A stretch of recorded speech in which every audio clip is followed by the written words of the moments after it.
미국 백악관이 발칵 뒤집어졌습니다. 이유는 단 하나, 미국의 한 정보국이 조사한 충격적인 보고서 때문이었습니다. 이 기밀 문서에는 미국은 더 이상 회복조차 불가능하며 심지어 전 세계 어느 나라보다도 크게 뒤처져 있다는 믿지 못할 내용이 담겨져 있었습니다. 세계 최강국이라 자부하던 미국의 자존심이 완전히 구겨진 상황에서 미 백악관 소속 연구원들은 급히 한국행 비행기에 올랐다고 합니다. 도대체 무슨 일이 벌어진 걸까요? 오늘의 특별한 이야기 바로 시작합니다. 사연 시작하기에 앞서 구독 버튼 한 번만 꾹 눌러주세요. 안녕하세요. 제 이름은 마이클 앤더슨입니다. 하버드 출신 교수이자 연구원으로 워싱턴 DC 국방부 소속 특별고문을 지냈어요. 특히 방산 및 조선 산업 관련 연구를 전문으로 하고 있죠. 미국 조선 산업에는 그 누구보다 깊은 애정과 관심을 가지고 있는 사람이었습니다. 저는 이 엄청난 보고서를 처음 읽었을 때 가슴이 철렁 내려앉는 느낌이었습니다. 이건 단순한 산업 경쟁력의 문제가 아니라 국가 안보의 문제입니다. 국방부 긴급회의에서 제가 강조했던 말이었어요. 트럼프 행정부의 미국을 더 위대하게라는 정책과 관세 폭탄이 의도치 않은 결과를 낳고 있었거든요. 트럼프 대통령의 미국을 더 위대하게라는 정책은 미국 우선주의를 기본 철학으로 한 정책의 일환으로 국익 최우선, 보호무역 강화, 제조업 부활을 핵심으로 합니다. 미국 내 생산 기반을 회복하고 제조업을 부활시켜 국익을 늘리겠다는 목표가 뚜렷하죠. 하지만 중국에 대한 강력한 관세 정책은 미국이 예상하지 못한 방향으로 흘러갔어요. 중국 선박과의 발주 계약이 취소되었고 미국은 정작 자국에서 필요한 선박조차 조달하지 못하는 상황에 처하고 말았습니다. 이런 위기 속에서 국방부는 긴급 대책회의를 소집했고 저는 핵심 자문단으로 참여하게 되었어요. 회의장에는 각계 전문가들이 모였지만 해법은 쉽게 나오지 않았습니다. 어떤 이들은 더 강력한 보호무역을 주장했고 또 다른 이들은 과거 미국의 정책 실패를 지적했죠. 현실을 직시해야 합니다. 우리는 단기간에 조선 역량을 회복할 수 없어요. 그렇다고 이대로 중국에 의존할 수도 없습니다. 우리에게 필요한 것은 전략적 파트너십입니다. 제 발언이 회의실에 울려 퍼졌어요. 중국에 다시 손을 내미는 것은 정말 모양 빠지는 일이었으니까요. 결국 트럼프 대통령은 미국 조선업 재건을 선언하면서도 현실적인 대안으로 미국과 가까우면서 조선업 실적이 훌륭한 나라와의 협력 가능성을 시사했습니다. 그리고 그 파트너로 조선업계 2위, 한국이 떠올랐던 거죠. 결국 회의의 결론은 명확했습니다. 미국과 우호적인 관계를 맺고 있으면서도 세계적인 조선 기술을 보유한 한국과의 협력을 적극 추진하는 것이었죠. 결국 그 첫 단계로 저를 비롯한 연구원 3명이 한국 조선업 현지 시찰을 목적으로 한국 출장이 결정되었습니다. 한국으로 출장을 떠나기 전 저는 긴 밤을 뒤척였습니다. 제게 이번 임무는 그저 단순한 공무가 아니었어요. 깊은 개인사가 얽혀 있었죠. 제 아버지는 버지니아 뉴포트 뉴스의 조선소에서 20년 넘게 일하셨어요. 어린 시절 저는 아버지가 만든 거대한 군함을 자랑스럽게 바라보던 기억이 생생합니다. 마이키, 우리가 만드는 배는 세계 최고란다. 언젠가 내가 직접 탈 수도 있겠지. 아버지는 저를 마이키라는 애칭으로 부르시곤 했죠. 아버지의 자랑스러운 목소리가 아직도 제 귓가에서 맴돌아요. 하지만 1990년대 후반 모든 것이 무너졌습니다. 아시아 국가들의 조선업이 급성장하면서 미국 조선업은 급격히 쇠퇴했고 대규모 구조조정 속에서 아버지는 하루아침에 일자리를 잃었어요. 그 후 우리 가족은 큰 어려움을 겪었습니다. 어머니는 그 충격으로 건강이 급격히 나빠지셨고 아버지는 새 일자리를 찾지 못해 점점 자신감을 잃어갔어요.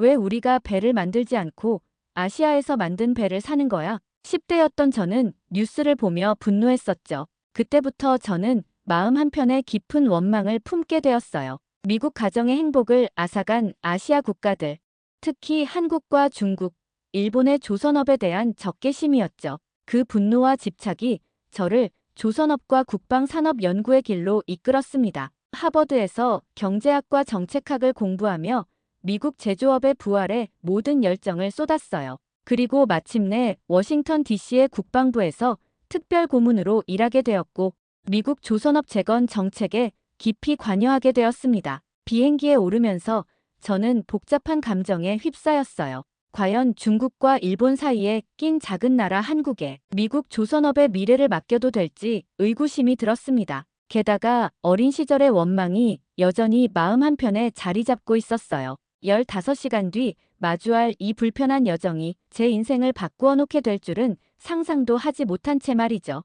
인천공항에 도착한 순간부터 충격의 연속이었습니다. 상상했던 것보다 훨씬 현대적이고 발전된 모습의 한국이 저를 맞이했어요. 공항에서 울산으로 향하는 길에 보이는 도시의 모습, 첨단 인프라, 그리고 활기찬 산업 단지들은 제가 가지고 있던 선입견과는 전혀 달랐습니다. 현대중공업 울산 조선소에 도착했을 때 그 규모에 압도당했어요. 이곳은 세계 최대 규모의 단일 조선소입니다. 면적이 약 700만 제곱미터에 달하고 9개의 도크와 각종 설비를 갖추고 있습니다. 현대중공업 국제협력팀의 박진우 과장이 자부심 넘치는 목소리로 설명했어요. 가장 놀라웠던 건 디지털화된 시스템이었습니다. 노후화된 미국 조선소에서는 상상조차 할 수 없는 첨단 기술이 실제로 구현되고 있었어요. 건조 상황을 실시간으로 파악하고 개별 건재 정보를 순식간에 확인하며 함정의 정확한 인도 일정까지 예측하는 시스템이었습니다. 이 시스템이 정말 실시간으로 작동하나요? 제가 의심스러운 눈빛으로 물었을 때 박진우 과장은 자신있게 미소 지었어요. 한번 테스트해 보시겠습니까? 현재 건조 중인 이지스 구축함의 레이더 시스템 부품을 찾아볼까요? 그가 컴퓨터에 몇 번 클릭하자 화면에 부품의 위치와 상태가 즉시 표시되었습니다. 심지어 설치 예정 시간과 담당 작업자 정보까지 확인할 수 있었어요. 미국 조선소에서는 자재 추적에 며칠이 걸리는데 여기서는 몇 초 만에 모든 정보를 확인할 수 있었던 겁니다. 정말 믿기 힘드네요. 저도 모르게 탄성이 나왔습니다. 통합설계센터에서는 더 놀라운 광경이 기다리고 있었어요. 3D 모델링을 기반으로 선박의 모든 부분을 디지털화하여 설계하고 생산 과정에서 발생할 수 있는 문제를 사전에 예방하는 시스템이었습니다. 대형 스크린에는 선박의 3D 모델이 입체적으로 구현되어 있었고 엔지니어들은 실시간으로 설계를 수정하고 있었어요. 가상현실 장비를 쓰고 선박 내부를 점검하는 모습은 마치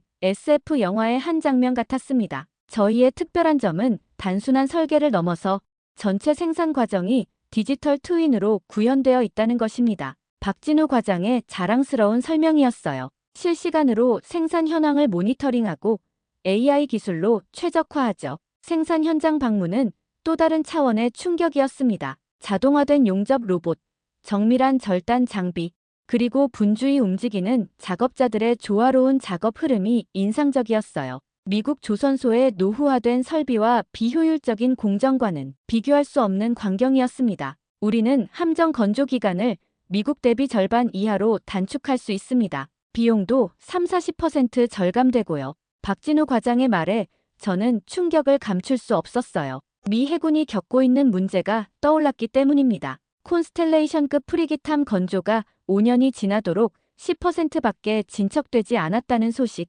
그리고 함정 건조의 효율성 문제와 낙후성에 대한 공개적인 지적들에 대해서 말이죠. 방문 둘째 날, 박진우 과장과 차를 마시며 더 깊은 이야기를 나눌 기회가 있었습니다. 한국 조선업이 이렇게 발전한 이유가 무엇인가요? 제가 순수한 호기심에서 물었어요. 살아남기 위해서였습니다. 그의 대답은 단순하면서도 강렬했어요. 일본과 중국 사이에 낀 작은 나라가 살아남으려면 남들보다 더 혁신적이고 더 효율적이어야 했죠. 우리에게는 선택지가 없었습니다. 그는 계속해서 한국 조선업의 역사를 설명했어요. 1970년대 초반만 해도 한국은 조선업에서 아무것도 아니었습니다. 그러나 정부의 전략적 지원과 기업들의 과감한 투자, 그리고 근로자들의 헌신적인 노력으로 단 몇십 년 만에 세계 최고 수준에 올랐죠. 우리는 항상 위기의식을 가지고 있었어요. 일본에 뒤처지면 망한다. 중국에 추월당하면 망한다. 그 긴장감이 혁신의 원동력이 되었습니다. 그의 말을 들으며 저는 미국 조선업의 역사를 되돌아보게 되었어요. 1920년 제정된 존스법으로 인해 미국 조선업은 외국과의 경쟁에서 보호받았지만 동시에 혁신의 동기를 잃었습니다. 안정적인 내수 시장에 안주하면서 기술 발전과 효율성 향상에 소홀했던 거죠. 사실 이건 좀 개인적인 건데 이야기를 해도 될까요? 박진우 과장이 조심스럽게 말을 꺼냈어요. 저도 비슷한 경험이 있습니다. 제 아버지도 90년대 말 한국 금융위기 때 조선소에서 일자리를 잃으셨어요. 당시 많은 한국인들이 IMF와 미국을 원망했었죠. 그의 말에 저는 깊은 공감을 느꼈습니다. 우리는 서로 다른 나라에서 같은 아픔을 겪었던 거였어요. 하지만 시간이 지나면서 깨달았습니다. 경제 위기나 산업 변화는 어느 한 나라나 개인의 잘못이 아닌 복잡한 세계 경제 시스템의 결과라는 것을요. 중요한 건 누구를 탓하느냐가 아니라 어떻게 이겨내느냐입니다. 그 말이 제 가슴 깊이 박혔어요. 저는 그동안 아버지의 실직과 가족의 고통을 한국이나 중국 탓으로 돌렸지만 실제로는 미국 내부의 문제가 더 컸던 것은 아닐까?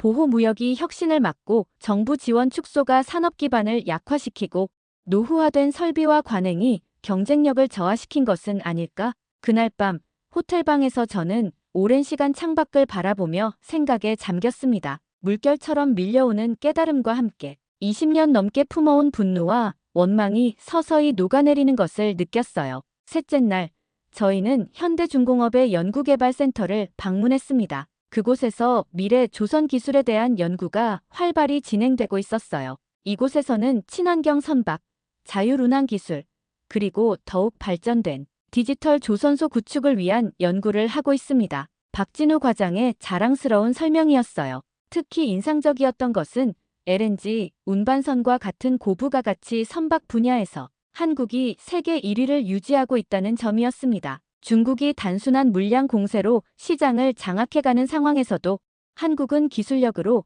경쟁 우위를 유지하고 있었어요. 한국 조선업의 경쟁력은 무엇일까요? 제가 진지하게 물었습니다. 세 가지입니다. 박진우 과장이 단호하게 말했어요. 그 첫째는 첨단 기술력으로 한국은 LNG, 운반선, 초대형 컨테이너선 같은 고부가 가치 선박에 특화되어 있고 친환경 기술 개발에도 앞서 있다고 했습니다. 둘째는 생산 효율성으로 자동화 설비와 모듈화 공법으로 납기를 단축하고 원가를 절감하고 있다고 했죠. 마지막은 산업 생태계입니다. 철강, 엔진, 기자재 등 국내 발달된 협력업체 네트워크로 안정적인 조달이 가능해요. 그의 설명은 논리적이었지만 저는 무언가 빠진 것 같은 느낌이 들었습니다. 그것만으로는 부족한 것 같아요. 뭔가 더 핵심적인 요소가 있지 않나요? 박진우 과장은 잠시 생각하더니 미소를 지었어요. 네, 맞습니다. 가장 중요한 건 사람입니다. 기술과 시스템도 중요하지만 결국 이 모든 것을 만들고 운영하는 건 사람이에요. 한국 조선업의 진짜 비밀은 장인 정신과 끊임없는 학습 의지, 그리고 할 수 있다는 도전 정신입니다. 그날 오후, 우리는 실제 작업 현장을 둘러보았어요. 용접공, 설계자, 엔지니어들이 각자의 위치에서 묵묵히 일하는 모습이 인상적이었습니다. 그들의 눈빛에서 자부심과 전문성이 느껴졌어요. 특히한 노련한 용접공의 작업 모습은 마치 예술가가 작품을 만들어내는 것처럼 아름다웠습니다. 그의 손놀림에는 수십 년의 경험과 숙련됨이 담겨 있었어요. 저분은 40년 경력의 용접 장인입니다. 로봇이 할 수 없는 특수 용접을 담당하세요. 박진우 과장이 존경심을 담아 설명했어요. 그 순간 저는 아버지를 떠올렸습니다. 아버지도 이런 자부심과 전문성을 가진 장인이었지만 산업의 변화 속에서 그 가치를 인정받지 못했었죠. 제 가슴 한켠이 아려왔습니다. 울산에서의 마지막 날, 저는 현대중공업 경영진과의 중요한 회의에 참석했습니다. 회의실 창밖으로 보이는 거대한 조선소 풍경을 배경으로 양국 조선업 협력의 가능성에 대한 진지한 논의가 이루어졌어요. 경영진에게 미국과 한국의 조선업 협력 가능성에 대해 솔직히 물었을 때 현대중공업 부사장은 확신에 찬 목소리로 답변했습니다. 그는 미국의 자본력과 글로벌 네트워크, 한국의 기술력과 생산 효율성이 결합한다면 큰 시너지를 낼 수 있다고 강조했어요. 특히 미국이 군함 건조에 어려움을 겪고 있는 상황에서 한국은 이지스함을 포함한 고품질 함정을 미국 비용의 수분의 1로 건조할 능력이 있다는 점을 언급했습니다. 현대중공업 경영진은 회사가 보유한 미국 시스템 통합 경험을 가진 기술자가 250명 이상이며 알레이버크급 구축함과 동등한 함정을 미국의 수요에 따라 연 5척까지 확장할 수 있는 생산 능력을 갖추고 있다는 구체적인 데이터를 제시했어요. 이는 미국 해군의 함정 건조 문제의 실질적인 해결책이 될 수 있는 중요한 정보였습니다. 제가 구체적인 협력 방안에 대해 질문하자 기술이사는 3가지 핵심 방안을 제시했어요. 한국의 디지털 조선소 시스템을 미국에 도입하는 것과 양국 기술자들 간의 교육 프로그램 구축, 그리고 한미 합작 조선소 설립 검토였습니다. 이 3가지 방안은 단계적으로 이행될 수 있으며 양국의 조선업 발전에 상호 이익이 될 것이라는 설명이 이어졌어요. 회의에서는 기술 이전의 범위와 비용 분담, 지식 재산권 보호 등 구체적인 실행 방안에 대한 논의도 활발히 진행되었습니다. 특히 인상적이었던 것은 현대중공업이 단순한 비즈니스 협약을 넘어 양국 간 전략적 파트너십 구축의 관점에서 이 협력을 바라보고 있다는 점이었어요. 그들은 한미동맹 강화와 지역 안보 기여라는 더 큰 그림 속에서 조선업 협력의 의미를 강조했습니다. 회의를 마치며 현대중공업 회장은 한미 조선업 협력이 양국 모두에게 새로운 기회가 될 것이라는 확신을 표명했어요. 그의 진지한 눈빛에서 미래를 향한 비전과 리더십이 느껴졌습니다. 이 회의는 제게 단순한 기술적 논의를 넘어 깊은 인상과 확신을 남긴 소중한 경험이었어요. 미국으로 돌아오는 비행기 안에서 저는 이번 방문에서 얻은 깨달음과 가능성에 대해 깊이 생각했습니다. 그리고 워싱턴에 도착하자마자 국방부 고위 관계자들과의 긴급 회의를 요청했어요. 회의실에 10명 남짓한 정책 담당자들이 모였을 때 저는 그 어느 때보다 확신에 찬 목소리로 발표를 시작했습니다. 솔직히 말씀드리면 제 생각이 많이 바뀌었습니다. 한국의 조선 기술은 우리가 상상했던 것보다 훨씬 앞서 있어요. 특히 디지털 조선소 시스템과 생산 효율성은 미국이 현재로서는 따라갈 수 없는 수준입니다. 당연히 일부 참석자들은 불편한 기색을 숨기지 못했어요. 특히 한 해군 장성은 노골적인 불만을 표시했습니다. 앤더슨 교수님, 미국이 세계 최강 대국인데 한국 같은 작은 나라보다 기술력이 뒤처진다는 건 받아들이기 어렵습니다. 현실을 직시해야 합니다.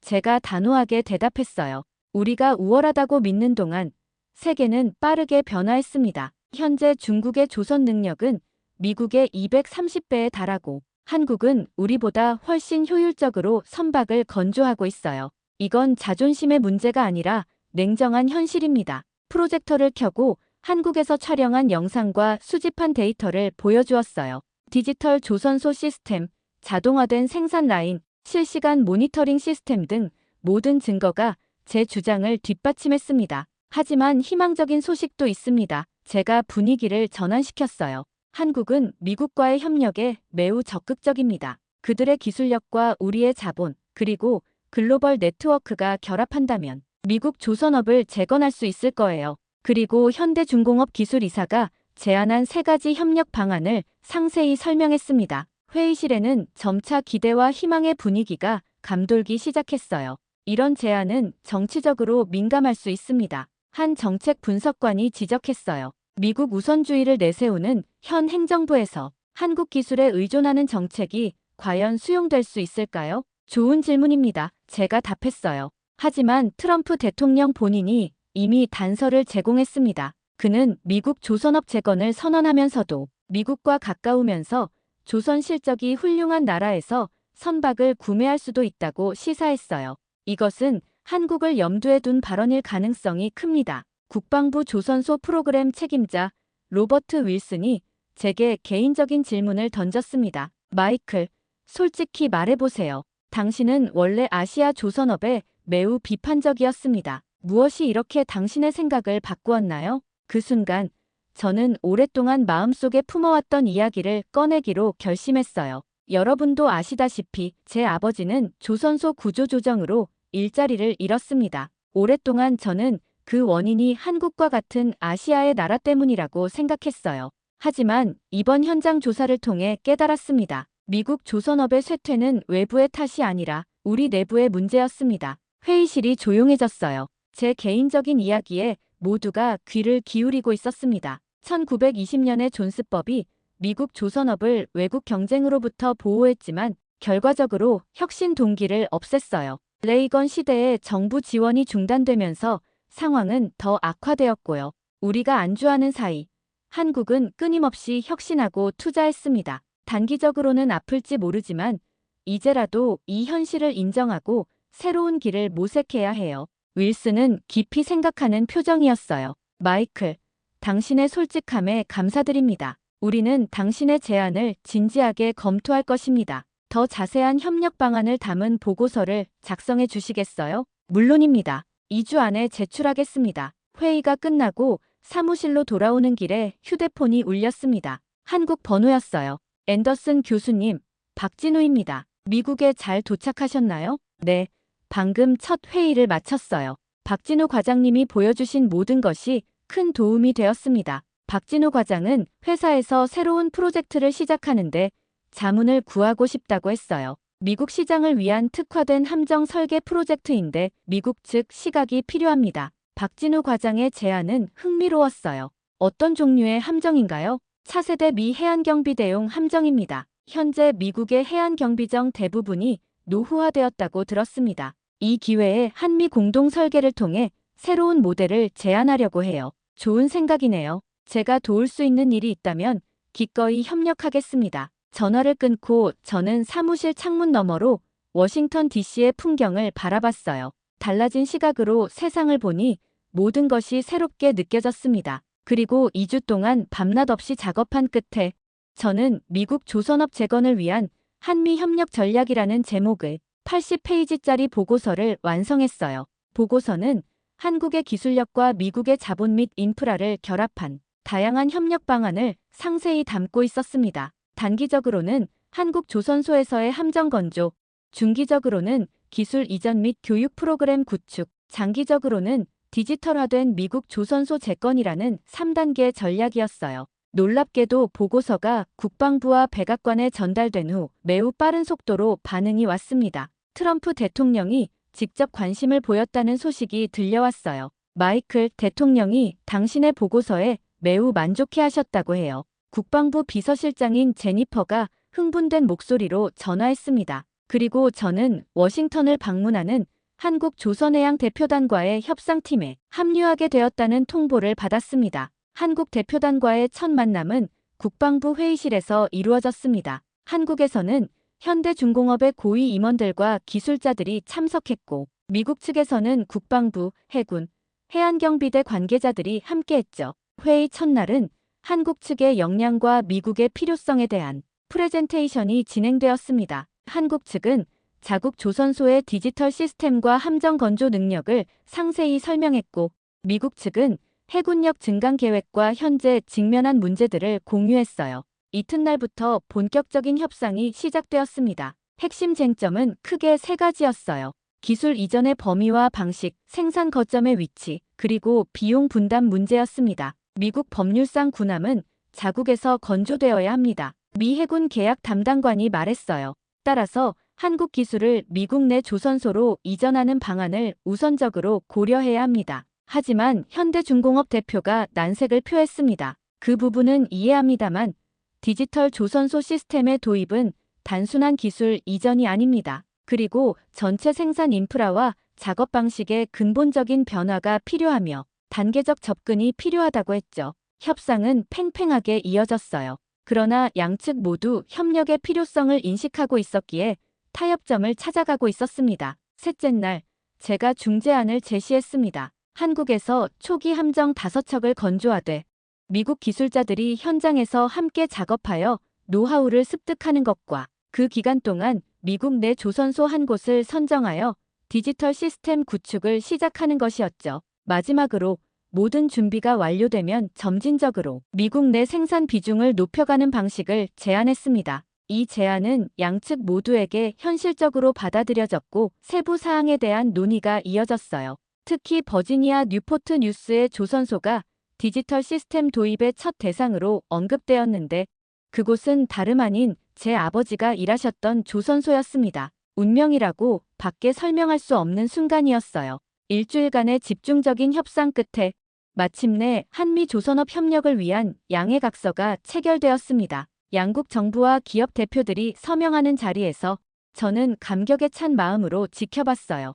MOU 체결 소식은 언론을 통해 빠르게 퍼졌고 반응은 다양했습니다. 일부에서는 미국 우선주의에 어긋난다는 비판도 있었지만 대부분은 실용적인 접근이라며 긍정적으로 평가했어요. 특히 조선업 지역 주민들과 노동자들 사이에서는 새로운 희망의 목소리가 들려오기 시작했습니다. MOU 체결 3개월 후 저는 버지니아 뉴포트 뉴스를 방문했어요. 그곳에서는 이미 한국 기술자들과 미국 노동자들이 함께 일하며 디지털 조선소 시스템 구축을 위한 준비 작업이 한창이었습니다. 앤더슨 교수님, 이쪽으로 오세요. 현장 책임자인 톰이 저를 반갑게 맞았어요. 한국에서 온 기술자들이 정말 대단합니다. 그들의 시스템과 작업 방식은 우리에게 완전히 새로운 세계를 보여주고 있어요. 저는 조선소를 둘러보며 변화의 조짐을 느낄 수 있었습니다. 노후화된 설비들이 하나둘 철거되고 새로운 디지털 장비들이 들어서고 있었어요. 무엇보다 노동자들의 눈빛이 달라져 있었습니다. 불안과 체념 대신 호기심과 기대감이 빛나고 있었어요. 교수님, 저 사람 좀 보세요. 톰이 멀리서 일하고 있는 한 노인을 가리켰습니다. 조 앤더슨이에요. 30년 경력의 베테랑이죠. 처음에는 한국 방식에 가장 반발이 심했는데 지금은 가장 열심히 배우고 있어요. 그 순간 저는 숨이 멎는 것 같았어요. 조 앤더슨이요? 네. 혹시 아세요? 그분은 제 아버지입니다. 톰은 놀란 표정을 지었어요. 정말요? 오마이갓. 그건 몰랐네요. 그분은 우리 조선소에 살아있는 전설이에요. 예전에 일자리를 잃었다가 이번 프로젝트로 다시 채용되셨거든요. 저는 믿을 수 없는 마음으로 아버지를 향해 걸어갔습니다. 아버지는 젊은 한국 기술자와 함께 도면을 살펴보고 있었는데 제가 다가가자 고개를 들었습니다. 마이키.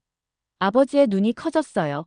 정말 너였구나. 저는 아버지를 꼭 안았습니다. 여기서 일하고 계셨군요. 그래, 믿어지지 않겠지만 이 늙은이가 다시 조선소로 돌아왔단다. 아버지가 웃으며 말했어요. 처음에는 이 한국 젊은이들의 방식이 마음에 들지 않았지만 지금은 달라. 그들에게서 배울 게 정말 많더구나. 그날 저녁 아버지와 오랜만에 집에서 저녁을 함께 했습니다. 아버지는 20년 전 실직 이후의 힘든 시간들 그리고 최근 다시 일을 시작하게 된 과정을 이야기해 주셨어요. 마이키, 내가 이 프로젝트에 관여했다는 소식을 들었단다. 아버지의 목소리는 조용했지만 강한 자부심이 담겨 있었습니다. 내가 자랑스럽구나. 우리 조선소에 새 생명을 불어넣어줘서 고맙다. 그 말을 듣는 순간 제 눈에서 눈물이 흘러내렸어요. 아버지의 자랑스러움.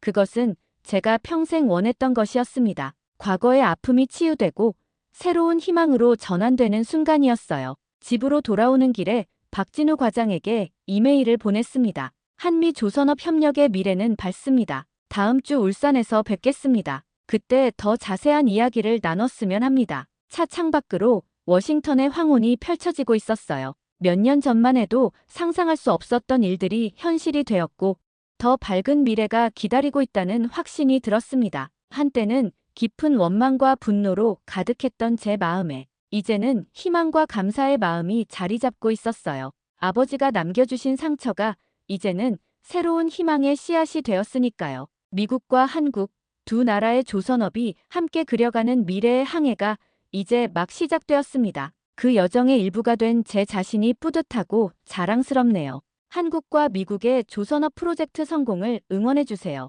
긴 이야기 들어주셔서 감사합니다. 마이클의 오늘 사연 어떻게 들으셨나요? 대한민국 조선업이 세계 1위가 되는 날까지 많은 응원 바랍니다. 그리고 여러분의 응원을 댓글로 남겨주세요. 지금까지 감동적인 사연을 소개하는 감동 더하기였습니다. 오늘도 행복한 하루 되세요.